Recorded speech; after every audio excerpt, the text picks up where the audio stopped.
Hello and welcome. Thank you for joining our conversation today. We are in part 3. We have really, I don't think we planned on making this 3 parts, but every time we've gotten into this episode and dove into the nitty-gritty parts and pieces of it, we have realized this is one of those topics that we really want to slow down. So we have made this 3 parts. So we are in part 3. In the last episode, we talked about the physical recovery pieces, more of those visible, concrete behaviors like honesty and accountability, lifestyle changes that really help rebuild the foundation of safety in the relationship. Remember, before that, we named what recovery is not and when it gets weaponized and leaving you feeling very confused, you as betrayed partners feeling very confused and doubting your own reality even.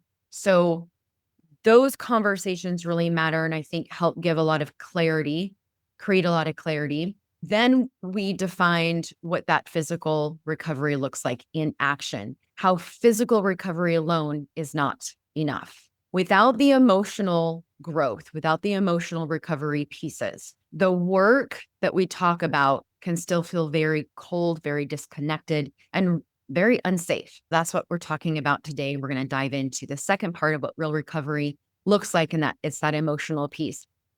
This is where connection is rebuilt, where empathy shows up, and where humility replaces that defensiveness. And I really think that it's the piece that moves recovery from not just acting out into becoming someone who can truly show up in a relationship with honesty, compassion, and presence. Because without that emotional recovery, the betrayed partner is often still left carrying the weight of the relationship. And Alana, like you mentioned last week, real recovery was never meant to be about performance. It really is about that transformation. So let's talk about what emotional recovery actually looks like, why it matters, and how I think it can really change everything. So as mentioned, emotional recovery work is about that self-awareness. It's about self-connection that leads to more relational awareness and relational connection. We're going to start with emotions, like emotions in general.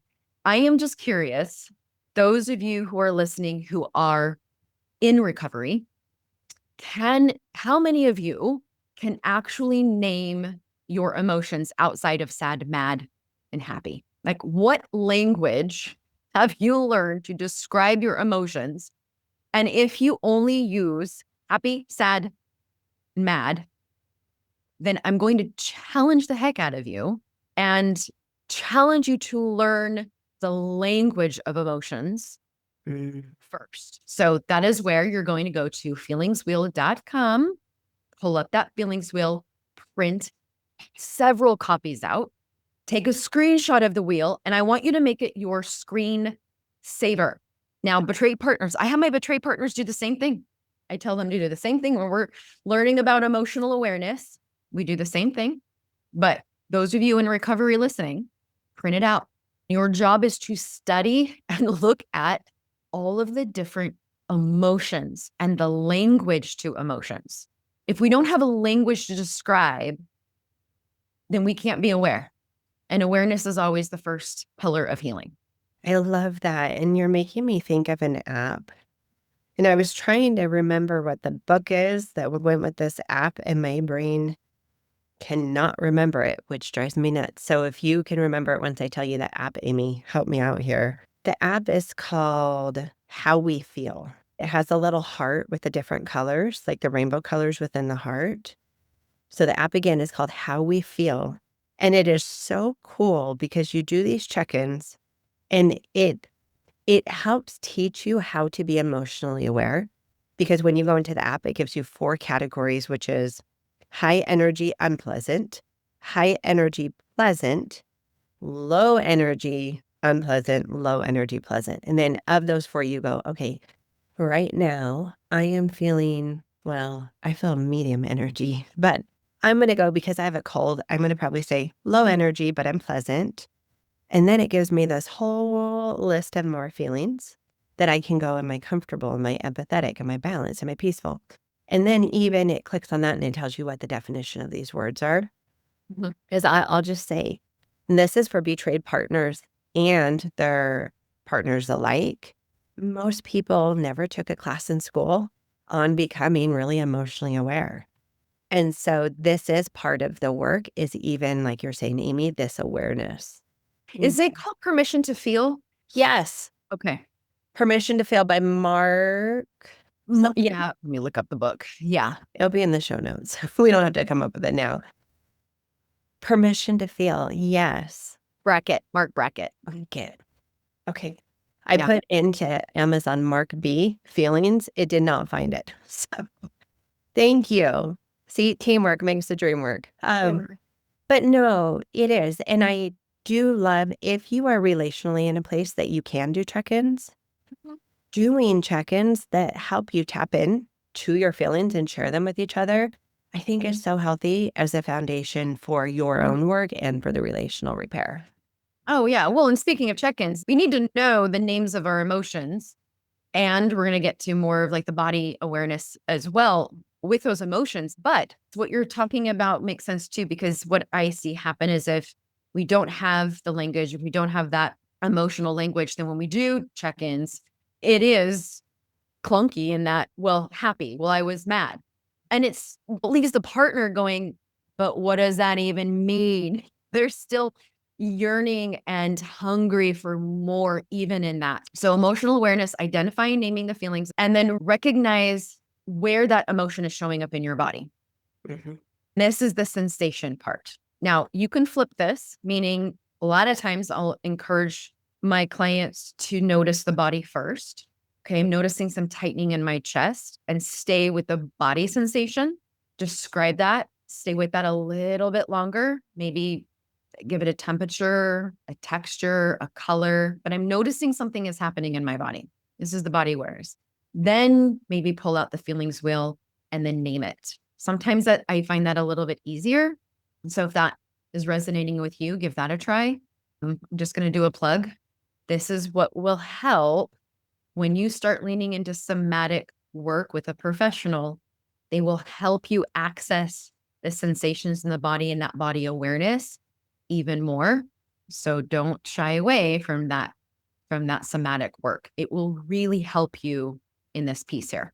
It's interesting. Luke and I were talking about this with our men's groups. A lot of times in his group, he will, during their check-ins, ask the men what's a feeling they're feeling, and they will talk about an experience.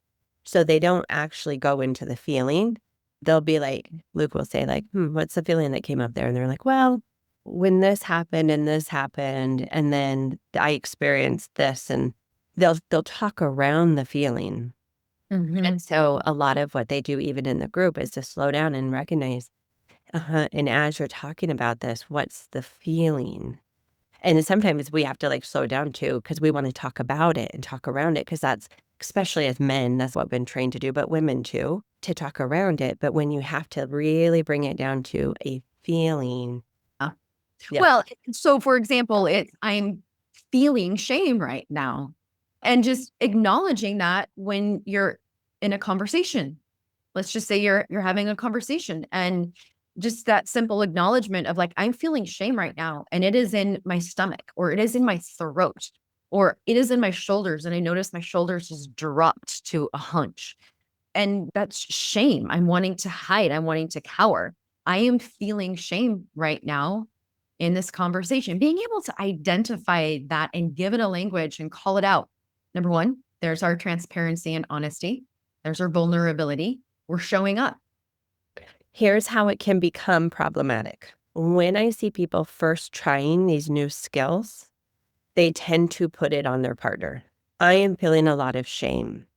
Then they put it like the partner, like you're making me feel shame, instead of I am noticing I'm having shame. I need to handle my shame. Or the partner then feels like they have to jump into fix it mode or save it mode, Yeah. savior mode. And so I can see both sides sometimes struggle when we start to recognize and address new emotions and feelings.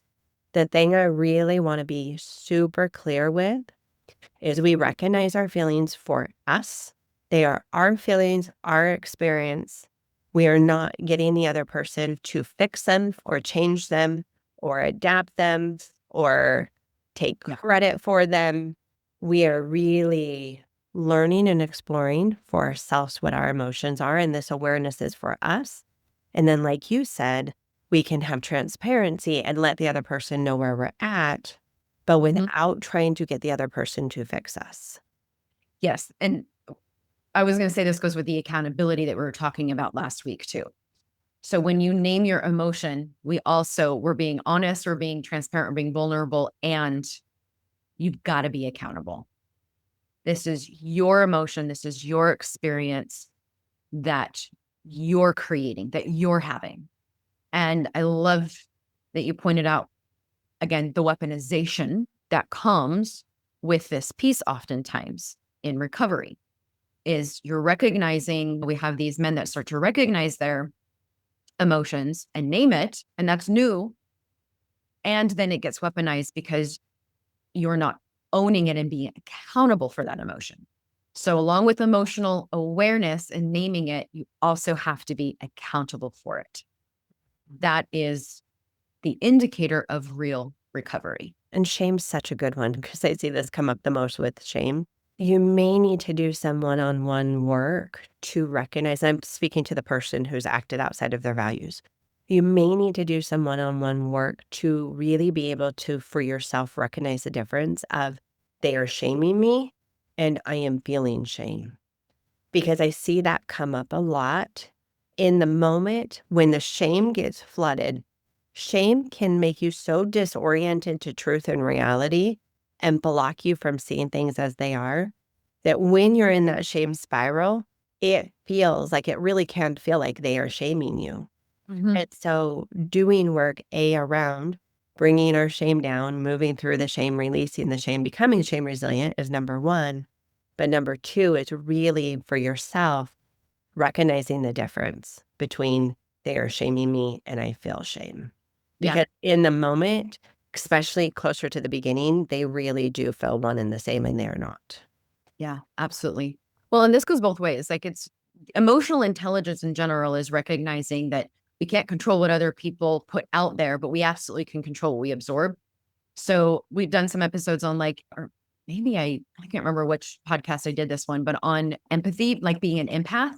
A lot of our betrayed partners have learned to be that hyper vigilant, hyper attuned, empathic, anxious style type, and we absorb, right? We take in, but it goes both ways. It's very much learning with regards to emotional intelligence. Someone can show up a certain way and try to throw the bombs on our side, but you absolutely have control on whether or not you receive it and absorb that. And it's another aspect and piece of really learning how to become more emotionally mature and resilient. I think this is a great way actually to transition into our next one because it is about empathy. The next one that we're looking at is empathy and attunement. And it makes me think about how I've talked about some of the four pillars of recovery is humility, empathy, transparency, and vulnerability. And I've had so many men say to me, like laughing, but like serious, like, oh yeah, like you chose the easy ones. Like, yeah, they are hard. And empathy is something that really needs to be part of our journey of learning how to develop it. And this is a hard one for betrayed partners, but they have to learn how to have it for themselves first, which can be really painful for a partner who's been betrayed because it feels like they've been selfish this whole time. And now they're going to go figure out how to be empathetic for themselves. Yes. Yeah. Because truly, to have that real empathy that you're hoping for and that real attunement, they do have to learn how to have it for themselves first. They have to learn how to fill their own cup so they can pour in and they can learn how to see you. And they cannot see you if they can't see themselves. Right.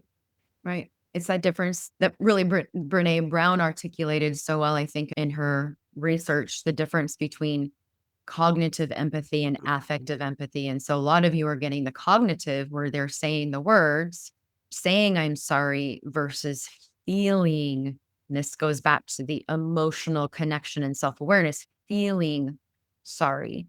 You know, the example you gave last week with your son and feeling guilt really for the first time in his body, like experiencing that, that was affective empathy, which is different than, yeah, I'm sorry, I got caught, I lied. So just a reminder of that example that you gave. But yeah, it's also that ability to listen without defensiveness. Trying to think of an example, but just listening to your partners, to the betrayed partners hurt, to their pain without defensiveness, and then withdrawal or and weaponization, making them wrong for what they just said that created your own individual emotion of defensiveness. This one I see a lot, that defensiveness show up, and it's blocking connection, it's blocking healing, it's blocking recovery. Mhm.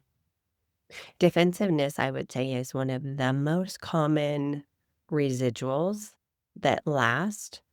And the thing with defensiveness that I just want to give, I don't know, a humanistic approach to it is very normal for a human that when somebody pushes, the other person pushes back. And the more emotional intelligence that we build, the more that we are able to recognize the defensiveness and move through it.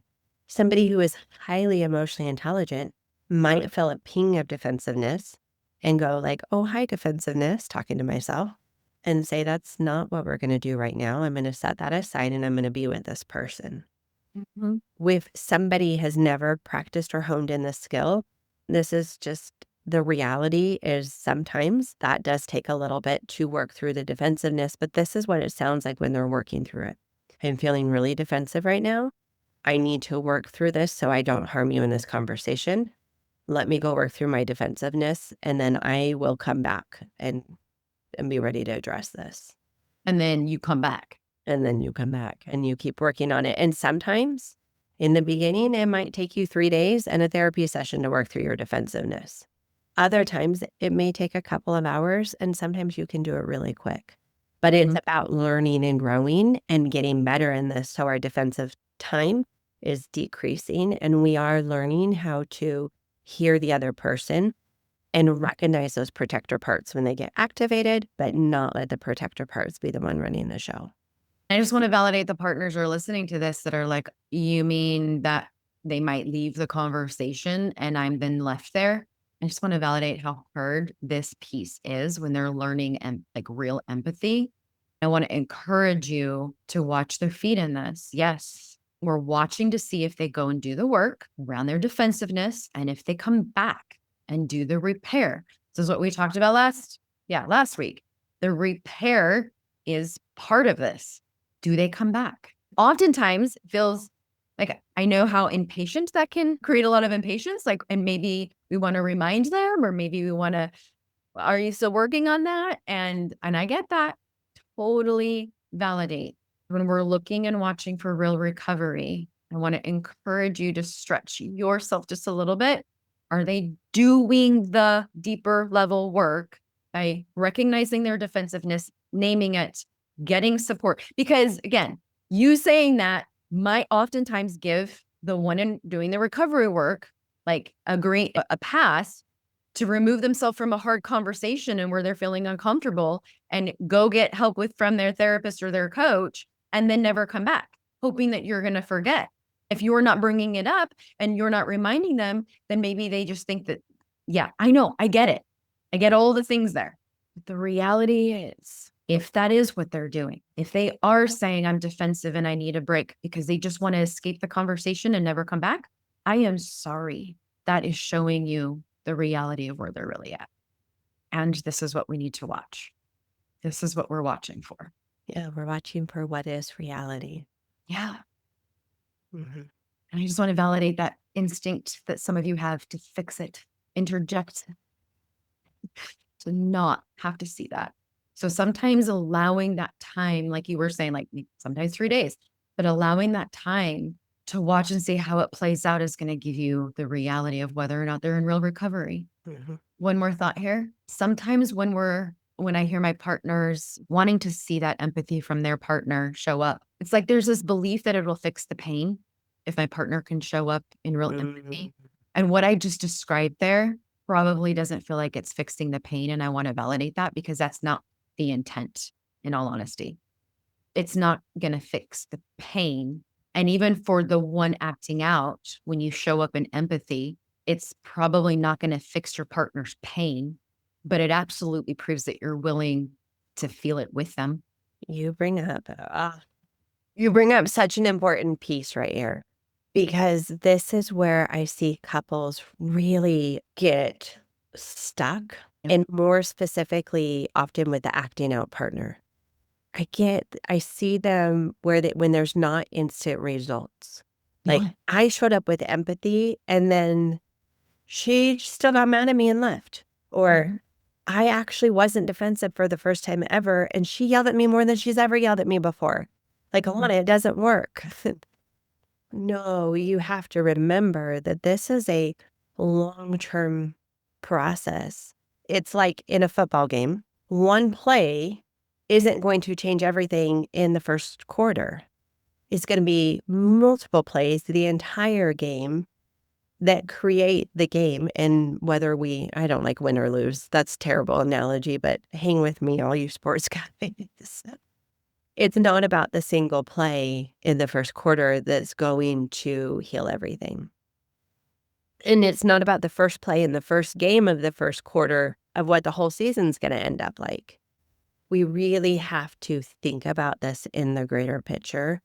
And so often when we do start showing up and making space for our partner's pain, their pain is really big and ugly and raw and sometimes comes out really aggressively.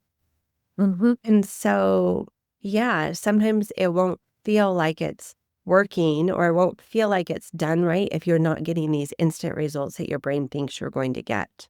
Yeah. That's where we really have to move into value-based actions and value-based decisions. I am showing up with empathy because that's who I want to be as a person. And I want to have an opportunity in this moment to show up. And I'm going to let my partner still be wherever they're at.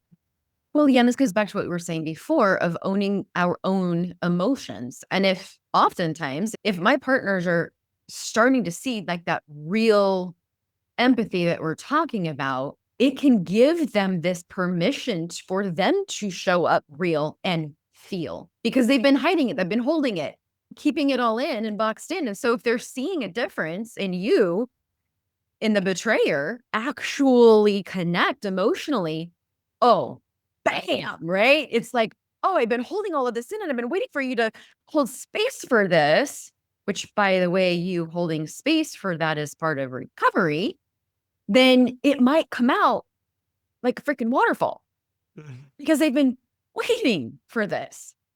So that makes sense to me, what you just described there, as a result oftentimes of you actually showing up. So again, we are not trying to do any of this to get rid of a negative emotion, because let me back up. There is no good, bad, right, wrong emotion. Emotions are neutral. I know. If that's exploding your brain, take this to your professional. There is no good, bad, right, wrong emotions. What we've done, what's happened in our society, is that we've moralized emotions. We've made them mean something about our intrinsic worth and value, hence shame. So if all of this is to try on both sides, y'all try to get rid of negative emotion, we're just going to be disappointed all around. Rather than what we're emotional intelligence is making space for all of it with curiosity, with compassion. That will help you courageously step into your own emotional intelligence to hold space for it, not to get rid of it. And I cannot tell you how many times, right, that's really what everyone wants. Yeah. Just tell me how to get rid of it. Even in my somatic work with brain spotting, it's like, okay, is this going to help get rid of it? Nope. It's going to help you process it and feel it in a healthy way. And also let it move through you without it getting stuck in your body and you having to carry that emotional weight. Yes. Okay. The next real recovery piece on this emotional side of things. That humility, that responsibility, and dropping the defensiveness. So we touched a little bit on this, but owning your mistakes without arguing or explaining them. Let's give a couple examples of what this might look like. For me, the first one that comes to mind is that yes, but Which anytime we throw in the but, we're negating the first part of it. It's interesting because I grew up in a family that you had to explain. Like, you couldn't just have a feeling, you had to, like, explain why that made sense and, like, convince somebody else of that. mm, And so, it was actually really hard for me to learn how to just say how I am, or say where I'm at, or apologize and not over explain it. yeah, And so, I remember one of our check-ins that Luke and I had was where we shared 2 feelings back and forth, and then we shared 2 things that we appreciated about each other, and then we shared 2 apologies. By the way, this was a little bit further in recovery, and it was so good for me because I was definitely in that place of like, I didn't screw up, you screwed up. I don't have anything to apologize for. And guess what? That wasn't really helpful for when we got to relational repair. So for me, when I got to this place of like just making an apology and just letting it be like that, I am really sorry that when you called today, I instantly was snappy with you and really short. See, my brain even now wants to let go because this happened during the day and this happened during the day and this happened during the day. And if the conversation goes there and there's room for that, wonderful. But anytime we do that, we are diluting our apology and in some ways minimizing it, trying yeah, to minimize the impacts of it. And yeah. so Well, we just in that example that you gave, like my first thought is, okay, if we're really talking about emotional connection and intimacy and learning how to connect on that deeper level, then if you were to say that to me, then I would be curious and I would be like, well, what was going on with you today? Like, tell me more. Tell me why. I would want to know about your experience that created that response. Again, deeper level work and connection. If I'm just concerned about me, if I'm just staying in in my selfish little, I'd be like, yeah, you need to apologize. You know what I mean? And I'm just going to sit here and focus on my hurt. But if we're really working on repair and that emotional intimacy, then I'm going to accept that, like hear that. And I want to know more about you. Like, well, what was going on? Tell me more. what I see in couples, sometimes I'll hear the person who's acted out say, like, well, when will it be my turn? Ah, yeah, yeah, yeah. And so sometimes what I see in couples is we deal with the greatest injury. And when that injury gets to a point where that injury is healed enough, that person then is able to see the other person. Mhm. And so because this is such a massive injury, it does feel lopsided for a decent amount of time Yeah. while we're healing that injury. So there is a lot of really holding space for that betrayed partner to work through it, to feel the pain. Mhm. And as they heal, the more healed they get, the more then they are able to see their partner too. Yeah. Okay. The next piece to consider on this deeper level of emotional recovery work is that authenticity in recovery, being real, being vulnerable, and not parroting phrases like, well, my therapist says, instead of using your own voice. Can we just talk about this for a minute? Well, this goes back to episode 1 of this series, is that is a type of weaponization. Well, my therapist says this, while so and so said this, they say this. That Mm, can be used, weaponized against each other. And the difference is like, okay, say your therapist did say fill in the blank, but mhm, what does that mean to you? What mhm. are you feeling that you're trying to express? And what is your experience? And so it is not uncommon that when you are starting to learn these, that like, yes, cognitively, you do hear like the amount of times I used to hear my therapist's voice in my head in the beginning as it helped me learn was really helpful. But we still have to move that from their voice into our experience. And if we are trying to use their words or their voice to our partner, there is some level of weaponization because they're not there. The amount of times people have said, well, Alana said this, and I was like, mhm. No, how that came out of my mouth and went into your brain through your filter and then went through your life experiences and then came into your head and then went back out, we got lost in translation. Yeah. So I will speak for Alana. If I'm talking to your partner, I may explain it, but I don't want somebody going back and saying, well, Alana said. Yeah. Yeah. It's absolutely going to get filtered, and often filtered through pain. The other piece with this that oftentimes I see those in recovery, and we'll just say, I'll give benefit of the doubt, really trying to be in real recovery. And it's that performative perfection that comes through. And so it's not authentic. Authenticity isn't perfect, it's human. And so allowing yourself to be human, allowing in that humanity where it is clunky or it comes out imperfect, then we're going to go back to what we said last episode. Repair it. Okay, that just came out of my mouth, not how it sounded in my head. Repair it. But if we're so worried about getting it perfect, then you might not be authentic. You might not be real. So that can get in the way. But it's something that we have to lean into. There's a whole weaponization of authenticity that I see.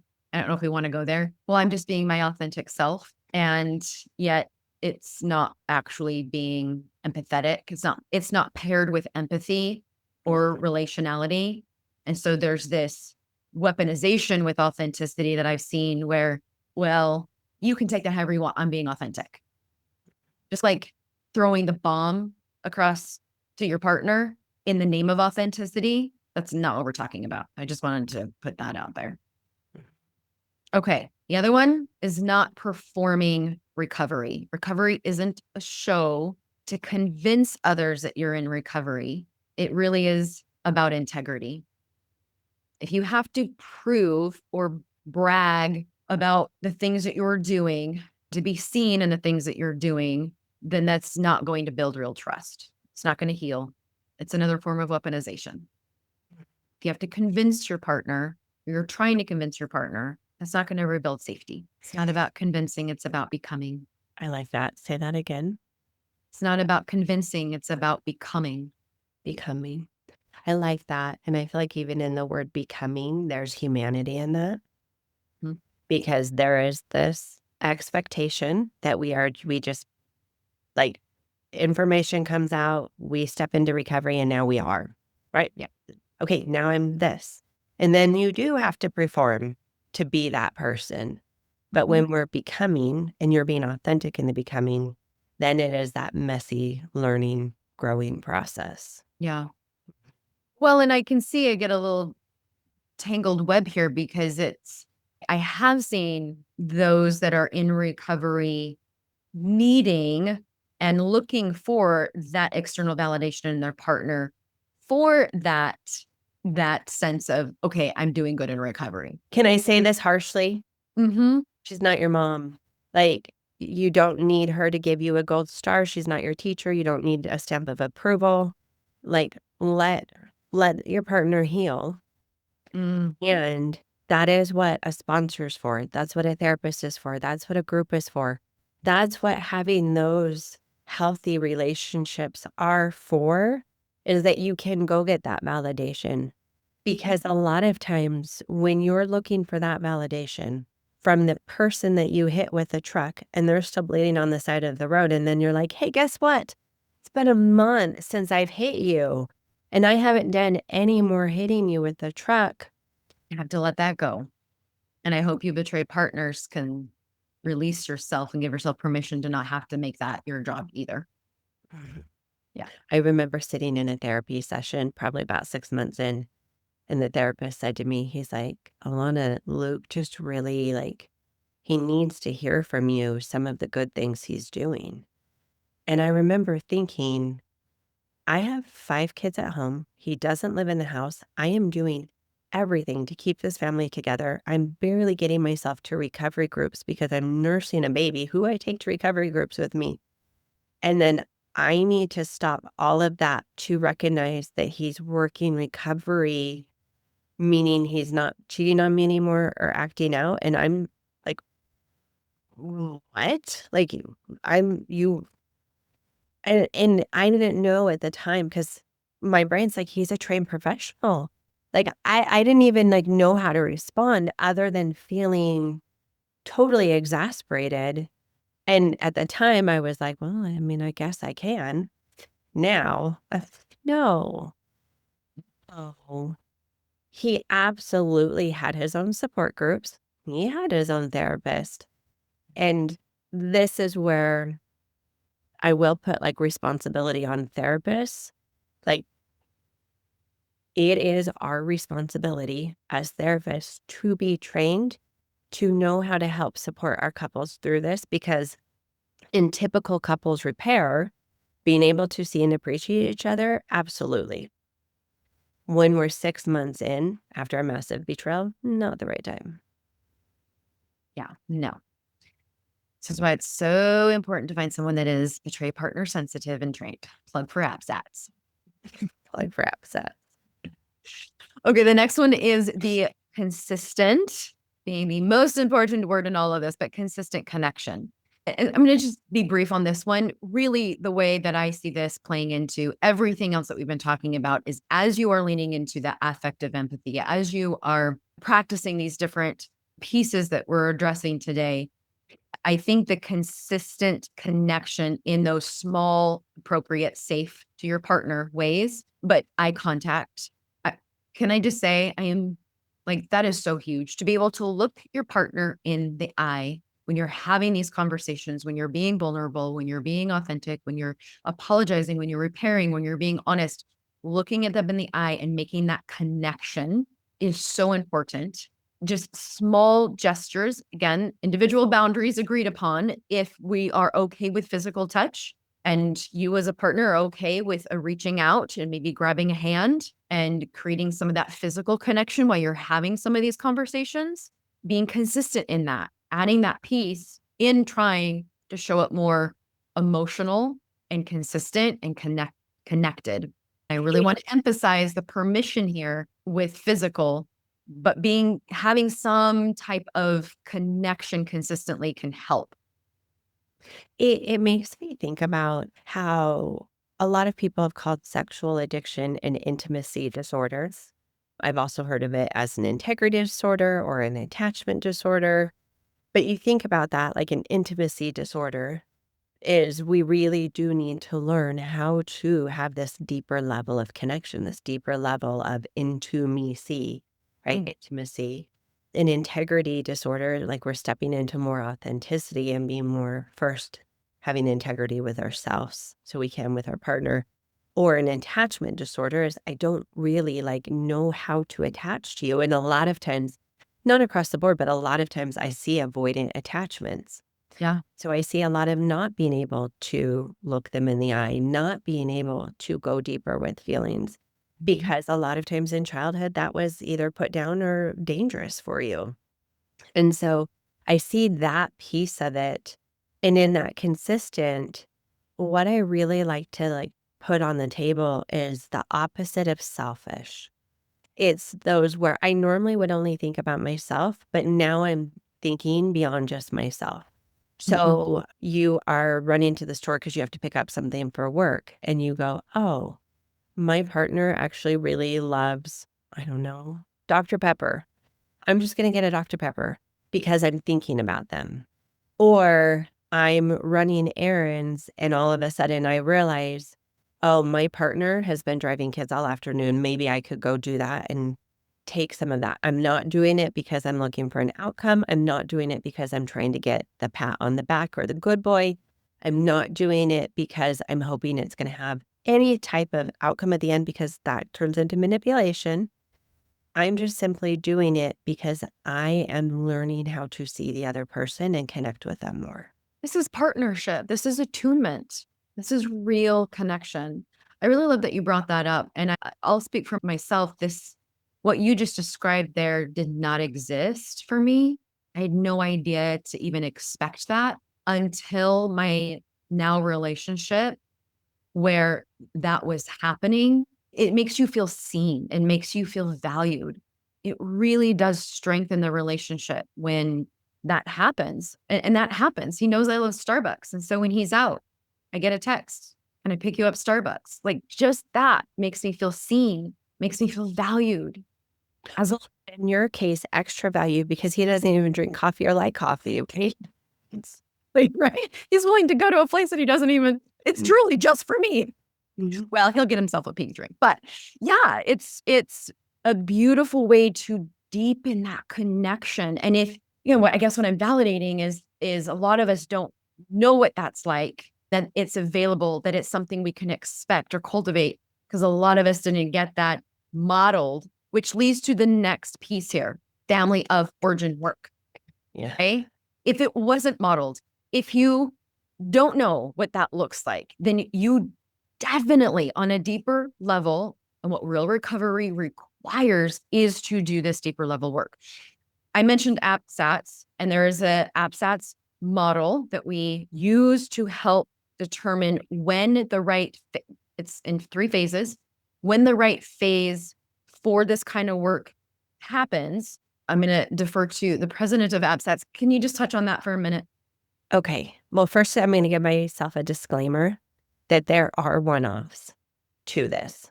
Yeah. There are times where I am going to jump to trauma work first for an individual. But generally, we really look at, well, I'll just say with betrayal trauma, because APSAT's model is a betrayal trauma model. There's 3 phases of healing. Phase 1 is about safety and stability. Phase 2 is grief and mourning. And then phase 3 is more of that expansion moving forward in family of origin work. When I'm working with an brain's not working. When I'm working with an addict or somebody who's been living outside of their values, I'm going more into my CSAT training. And with that, it's basically like first we control the bleeding. If somebody comes into the ER and they're bleeding out and they have a broken leg, I don't give a rat's, you know what, about the broken leg. First, I want to stop the bleeding. Then I'm going to assess for the full injuries. And then from there, I'm going to be looking at root causes. I'm going to be looking at all of the injuries. And then I'm going to be determining what level and where to fix. And so if we still have active acting out, there's no safety and stability, then there's still that bleeding out. That's what we're going to tend to first. And so, and especially when we have a relationship, we have 2 injured people that at some level are probably both bleeding out. Yeah. And so it's really looking at, I have the relationship, and then I have one partner who is been injured most of their life, and now they're in this acute active pain because either they're caught or they're trying to heal. And then I have a partner whose world's been turned upside down and they are trying to heal. So I have these 3 things that I'm looking at and balancing together. So family of origin work rarely is the very first thing I'm doing. And if it's never addressed, then we're missing like deeper root causes. Yeah. And I thank you for breaking it down that way. And this is such a big piece around, so like I see a lot of partners kind of like die out. Like they're doing all of the groups, they're doing this work, they're trying. And when it comes to doing the deeper level of family of origin piece For themselves.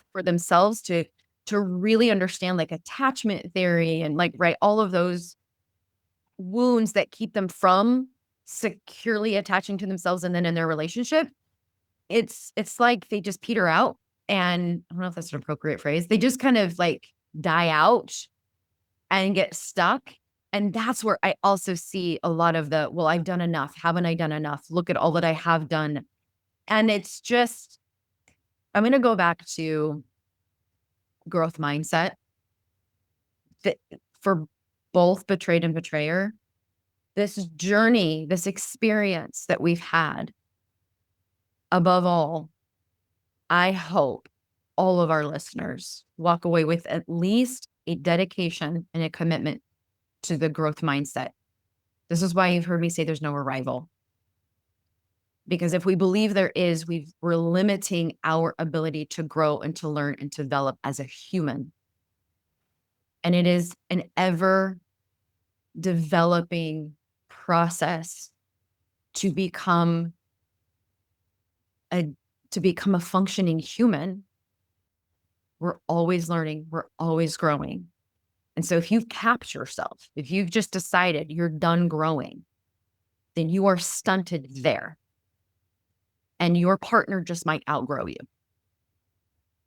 I had a conversation with someone recently. This is not a client. This is not in the betrayal trauma recovery world, but I'm having this conversation with somebody and they're talking about their couples work that they're doing. So they're in couples therapy. They're not doing it for any type of betrayal or trauma. Well, there's traumas in the relationship, but they initially, when she said, we need to go to therapy, she told her husband, it's got to be for a year.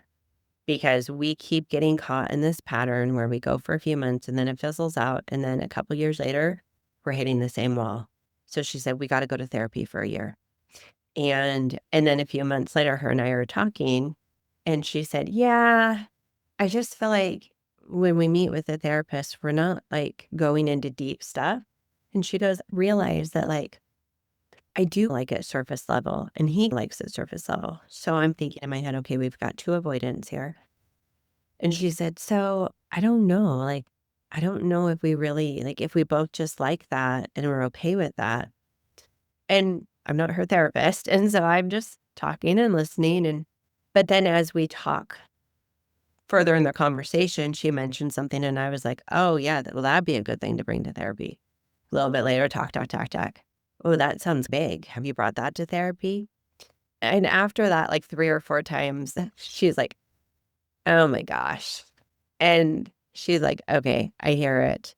And I said, what's interesting is I said, with my clients, I see often people will get to a place where they're going along and they come to a crossroads where they're going to either have to dive deeper and it's going to get really uncomfortable because we are really diving into kind of the like deeper shadow work. We're diving into those ugly parts of our relationship and those parts of ourself that are unhealed.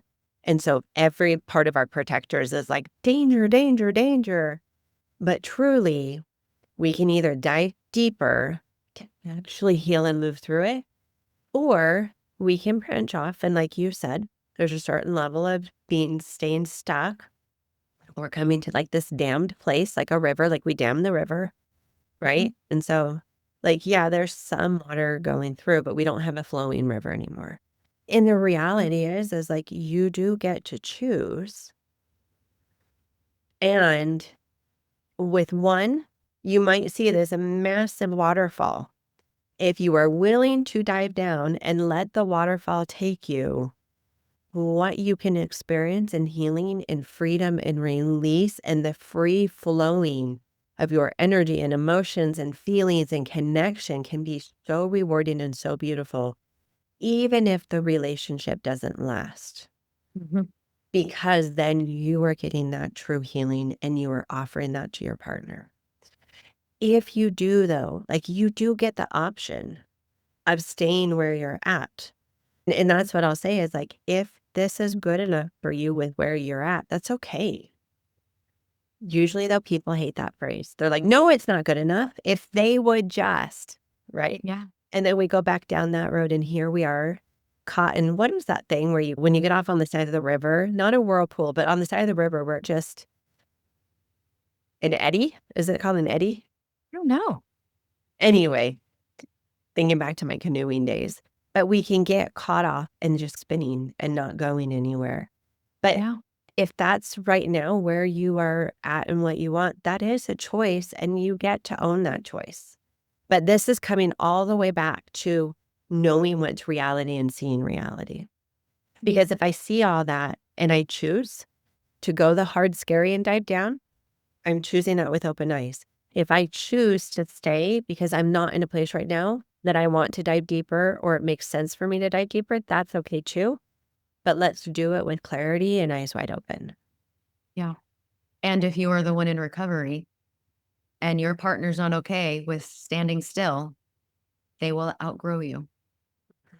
Okay, the last one that we're going to talk about today. And really, this is just, it Kind of actually, bringing it all together. yeah, really, it's the trust. If we can really cultivate what we've been talking about today, it will help bring trust. And trust can come through that emotional safety because when there is that sense of consistency, predictability, calm responses instead of volatility, like I said, it will help the betrayed partner lean more into their own emotions. And like I said, this isn't to get rid of negative emotions, but it's to start really processing all of the pain and all of the hurt and all of the grief that a lot of times I see us just shoving Mm. and holding and waiting for there to be safety and trust cultivated enough to be able to do that next work. That requires respecting boundaries, even when it's inconvenient, and really working on staying emotionally regulated in those conversations that are hard, that are challenging. So it's going to be clunky. That's why we bring repair along with it. You know what you just made me think of? And I can't believe we didn't put this in our list. But as part of this is that somatic work, and it's learning how to regulate your nervous system. And both of you have that responsibility Mhm. because both of you, in almost all cases, have dysregulated nervous systems. And so, as you do this emotional work, the greatest tool that you can have and give yourself and give your relationship is a regulated nervous system. And so, doing that work, and then for betrayed partners, especially with this type of injury, like not only regulating your nervous system, but also understanding that if the acting out behavior continues or if these other safety things aren't created, it will continue to disrupt your nervous system. And Mhm. so, even just recognizing that piece of it, the reality is if you do stay in a relationship with someone who does not choose to do this work, it will impact your nervous system. Yeah. And I'm saying that again, just so we can have eyes wide open. And I'm not saying you have to leave your relationship, but what you might have to do to stay regulated will look very different than somebody who is in a relationship with somebody who is actively working on all this and creating safety. Yeah. Okay. So, as we wrap up the conversation, a couple things to consider. Those of you who might be listening that are the betrayer, the one that is in recovery, are you focused only on the behaviors and the checklist, or are you leaning into that emotional growth as well? And our betrayed partners, you have the right to expect both. Mm. And if you need to give yourself permission, maybe for the first time, that it's okay to expect both, then I hope you take time to do that. Those in recovery, encourage you to take one action and one emotional skill to work on this week. What does that look like for you? And then just as always, know that recovery really is possible. That true healing really can create the safety and the trust and the intimacy that we've been talking about. I think sometimes in this journey for many, there are moments of hopelessness. There are moments of wondering if it's even possible. And a lot of times people are holding on to that hope by just a tiny string, it can feel like. I just want you to know that when both are doing the work, there is hope. It's okay to hold on to some hope. Beautifully said. Well, I think we did it. I think in our 3 episodes, we've tackled this topic. As always, though, if you have questions, you want to send them in or topics that you're like, okay, but can you please talk more about this? You're always welcome to send them in. We read every email that comes in from you all. And as always, thank you for hanging out with Amie and I this week. And we look forward to seeing you all next week. Hey, ladies, I want to tell you about something that could be the next step in your healing journey. It's my group coaching program, Believing in You. And it was created for women like you who've been through betrayal, abuse, or deep relationship pain and are ready to reconnect with yourself again. Believe in you again. Because when your world is shattered, it's not just the relationship that breaks, it's your belief in your own worth, your voice, your intuition, your future. And I get it. I live that. That's why I created this space where you don't have to figure it out alone. Each week, I coach you live, teaching tools, concepts, worksheets galore to help you really become more aware of what your old beliefs are and helping you shift into new beliefs. Teaching tools that actually support your nervous system healing and help you shift the beliefs that are keeping you stuck. You'll also get resources between sessions and be surrounded by a community of women who totally understand. It isn't about whether you're staying or leaving. It's about you choosing and learning to believe that you can trust yourself. You can heal, you can love, you can create something beautiful on the other side of this, no matter what the other person in the relationship does. You get a free 7-day trial. So come feel it out. If you've been doing this work and you're ready to take it deeper, or maybe you're just starting and you want a safe, supportive place to land, this is for you. Apply today and let's believe in you again.